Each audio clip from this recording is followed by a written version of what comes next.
I never thought school could mirror the chaos in my heart until everything changed. My routine had always been simple: attend classes, study hard, hang out with a few close friends.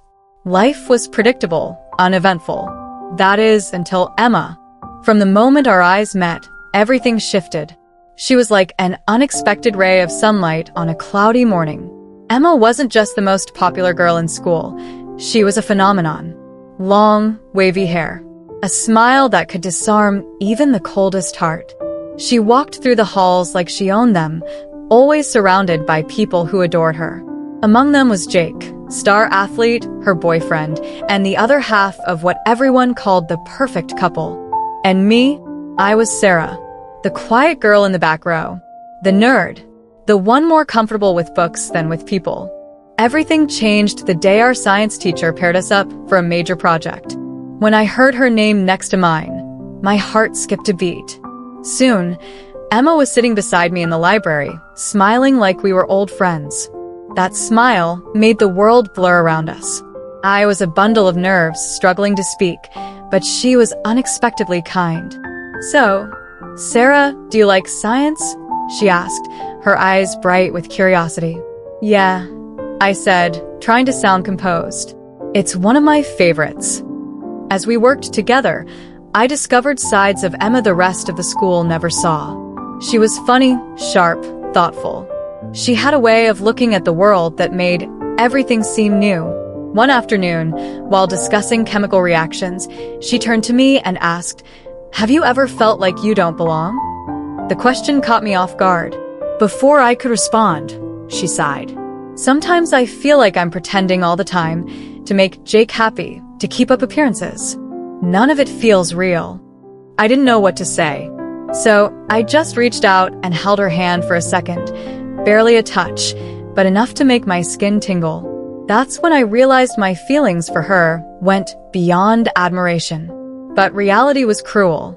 Emma was with Jake. To everyone else, they were perfect.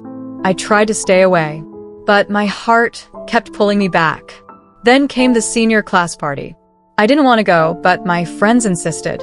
The house was packed, music blaring, laughter everywhere, just another typical night. Until I saw Emma and Jake arguing in the middle of the room. "You don't understand anything," she shouted, eyes glistening with tears. Jake looked angry, confused. I couldn't hear his response. My chest ached just watching her. Before I knew it, I was following her outside. She was sitting alone in the garden, face buried in her hands. "Emma, are you okay?" I asked, my voice trembling. She looked up, surprised. "No," she said quietly. "None of this feels right." You sat beside her. Our eyes met, closer now, more intense. The noise of the party faded. It was just us and the silence of the night. "Sometimes things have to change before they make sense," I said, not fully believing my own words. She stared at me for a long moment. Then, slowly, she leaned in. Our lips met, soft, unsure, but filled with emotion.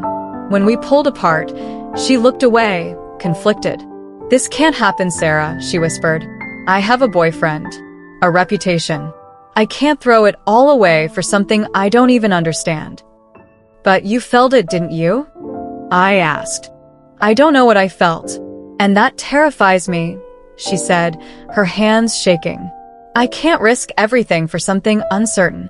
After that night, she began avoiding me. No more study sessions.